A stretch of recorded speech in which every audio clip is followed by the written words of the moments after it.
Hello everyone and welcome back to my channel. We're off to a rough start in filming today because I just tried to set up my nice camera and it was all out of focus because my boyfriend isn't here to help me. And now this camera is gonna die soon, so let's just hope we can get through this video. Anyways, this is another one of my back to school videos. This one is for all you crazy people who are planning on studying abroad. And by crazy, I mean you're doing it right because you should really try to study abroad while you're in college. One, because, I mean, at least for my school, it's not any more expensive. Actually, if anything, it's cheaper than tuition at my school, so saved some money when I studied abroad. And two, it's just like, when else are you gonna get to live in a country for in a foreign country for, I don't know, 3 to 4 months. I loved my experience studying abroad. I thought it was amazing, so fun. I did have definitely some things I did wrong and some things I didn't enjoy so much. Sneak peek, I had 3 roommates in one tiny room and it was absolutely horrendous. I just thought I would share with you my tips on things that I think are that you definitely need to know before you go, that me and my friends learned along the way. So the first thing you definitely need is a European size carry-on. So I don't know what it is about Europe, but they have some small ass bags that they use. I don't even know, a normal carry-on bag in the US, the thing is they all fit in the overhead bins, but they literally want them to be this thin. So just check some European airline companies, check their requirements for bags and everything. I suggest look at Ryanair, look at Lufthansa, look at Norwegian Air. They all have bag requirements, size, so make sure that yours fits the size. Funny story, my bag was slightly too big, and when I was getting on a flight to Rome, I think, they were like, oh, can you put your bag in the bag sizer thing, which is so small. This bag sizer thing, it's tiny. And so I went to go put my thing in the bag sizer thing, and then the lady started checking in someone else's ticket while I was about to do that. So I just ran onto the plane, and they didn't chase me or anything, but I literally ran onto the plane and just hid because I knew my bag was too big. So I've had people who have had their bags they had to check them or the crazy things like that. So just make sure it's the right size so you don't have to be an escape artist like me. I literally, one of my friends did the exact same thing on a different flight just because it's that rough.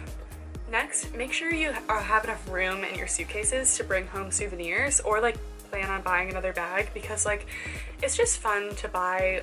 I don't know, I brought home all of my Christmas gifts were from things I bought abroad. So I actually had my boyfriend visited me and I had him bring me another bag so that I could bring things home because I knew I wouldn't have enough space in my bag. So plan on having extra space. I know almost everyone bought an extra bag or shipped home a bag, did something like that, because I mean, even if you're not a big spender, you're just gonna find things you like. You're there for 3-4 months. So when you're booking your flights to Europe, make sure you are on an airline that lets you bring up to a 50-pound bag, because Norwegian Air, a lot of my friends flew on that, and they only let you have up to 20 kilograms, which is around 40 pounds, a little more than 40 pounds. So, and it's so easy to go beyond that. I think my bag coming home was 60 pounds, but they just didn't really care about being overweight. So yeah, just make sure you have, make sure you check the airline bag weight limit, because they are strict. They even weigh your carry-on bags. My backpack was really heavy, and I'm telling too many stories, but it's just funny. My backpack, when I was going, they had to weigh it. It had to be under 10 pounds. 10 kilograms, probably 10 kilograms. And my backpack was way over that. So my mom literally held my laptop for me and they weighed it, and then we put my laptop back in my bag. We did a lot of sketchy stuff abroad. It was a time.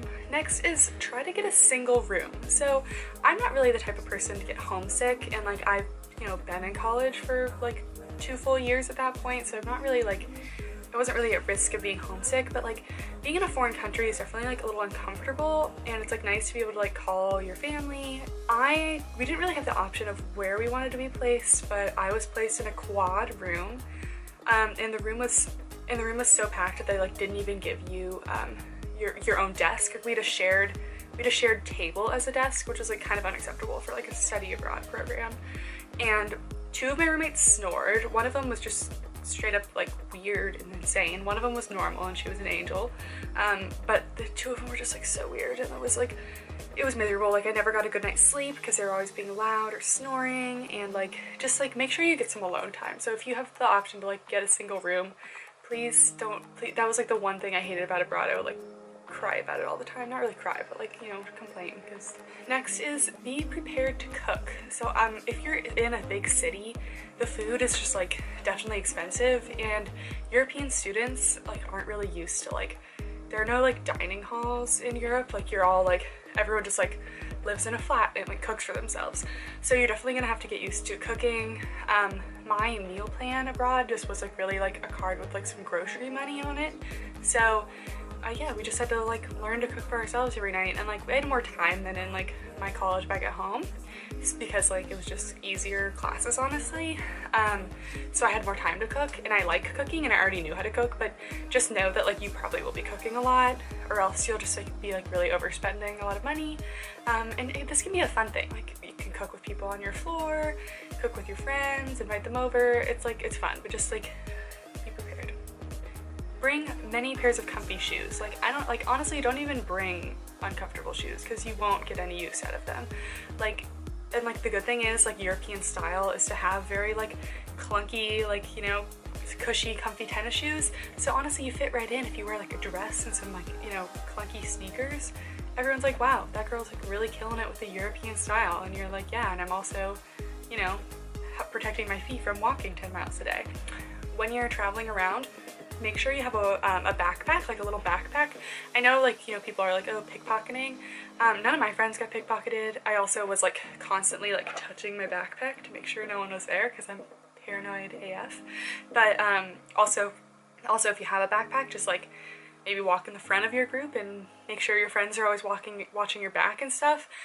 Or you can have a crossbody, but the reason why I say backpack is like everywhere in Europe like charges for water. So if you can bring like a nice like good sized water bottle at the beginning of the day and just like drink that water throughout the day, because like I was so dehydrated through like all of abroad. So just like make sure you like have some water with you, or just keep buying water. But I don't know, I recommended just having a backpack. I really like that. So if the people in the country that you're going to, if they like, make sure if you like that you know if they speak English or not, and then if they don't, try to learn some phrases in that language.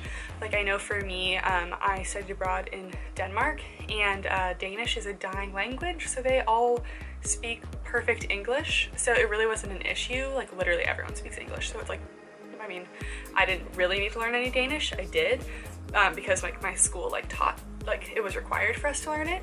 But if you go to like a place like France or Spain, people like, I don't know, they're such big countries that like they expect you to know the language. So definitely like learn some phrases if you're going to like a place like that. Next is learn how to do public transportation. I am a little girl of the suburbs of California, and I've always driven everywhere. So I've never even taken like really like a normal commuter train before going abroad, and I had no idea how to work any of this stuff. Like literally I was like scared to go on the metro the first time. I'm like, I don't know what this is, public transportation. So you will need, like, it's really the only way to go in Europe. Like you can't taxi everywhere, it's too expensive. They don't have Uber, RIP. Well, most of them don't have Uber, and if they do, it's also like expensive. So you really need to learn how to like use, like, get a metro card and go on the metro, or take a train, take the bus. Like the metros are like so easy. If you just Google Maps a place in Europe, it will tell you which metros you can take. They're often color coded, super easy to figure out. Yeah, I would just like, by the end of it, I like loved taking the metro. I was like, this is great. I just like, you know, mindlessly get off at this stop, and I'm there. And yeah, so you're gonna learn how to do that unless you want to spend hundreds of dollars on taxis, which, you know, you should have the European experience of metroing. Next thing is don't travel every weekend. So I know this is tempting because like you're in Europe and you're like, well, it's so cheap for me to just get a flight to another country, spend a weekend there. You really should try to spend some time in your the country that you're in. Like I felt like at the beginning I was traveling all the time, and like I hadn't even gone to like some of the major monuments and everything in Copenhagen, and I definitely regretted that, but luckily I stopped traveling like quite so much like towards like the second half, so I got to see everything. But also, like, you're gonna get exhausted. Like, think about it, you're in class all week, and then you take an early morning flight to some other country, and you're there for like 2 days, you're trying to make the most of it. It's just tiring. Sometimes you just want to have like a weekend where you just sit around and like do nothing or explore your own city, and I would really recommend that. Like, please, like, do not plan all your travel in advance. Be like, okay, first week I'm going here, second weekend I'm going here, third week I'm going here. No, like, spend a few weeks there, then plan some trips, and like, don't try to go everywhere. Like, if you have a week-long break, try to go like 1 or 2 places, because then, like, I don't know, I was going places for like short amounts of time, and now I feel like I need to go back to like re-experience it because it like wasn't really enough time. Yeah, just like don't shoot too far with your travels. Like, don't try to do too much. Oh yes, this one, if there's one tip I want you to take away, it's do not take the 6 a.m. flight. Me and my friends at the beginning of our travels, we were like, oh yeah, like 6 a.m. flight, it's really not gonna be that bad, we can just sleep on the flight and then we'll like have the rest of the day. But let me tell you a few reasons why we were incorrect.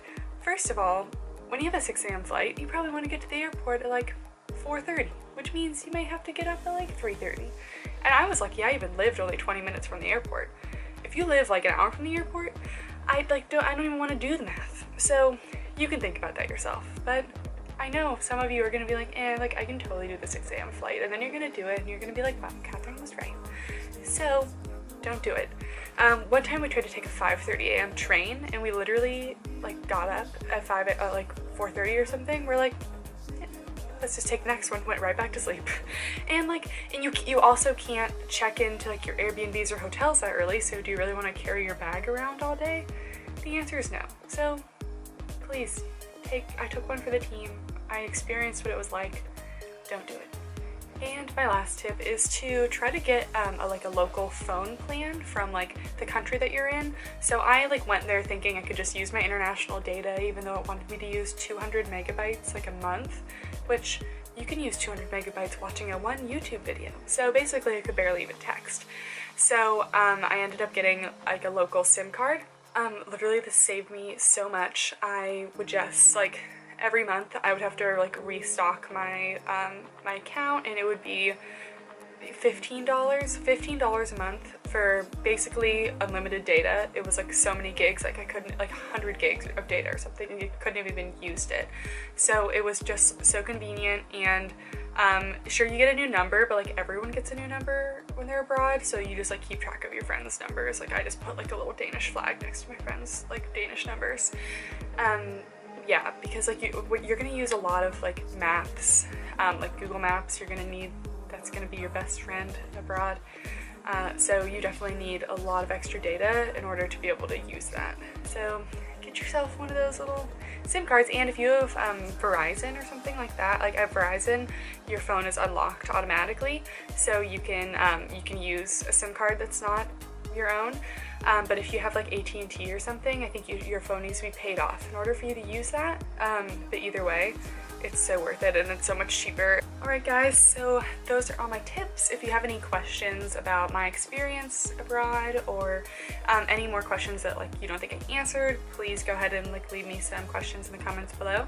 I always reply to all my comments. So yeah, or you can always, you know, DM me on Instagram or something. You can follow me on Instagram too. Wow, look at that plug. Seamless. Yeah, so I hope you guys enjoyed this, and if you are going abroad, have so much fun. It was literally like, I think about it now, mostly I think about the amazing brunch places I went. If you're going to Copenhagen, go to Mad and Calf. Best food I've ever had in my life. If you like brunch, please go. Please just, and send me pictures, please. Yeah, so this is getting too long. I have trouble ending videos sometimes, so we're just gonna end it here. Thanks so much again, and I'll see you guys next time. Bye!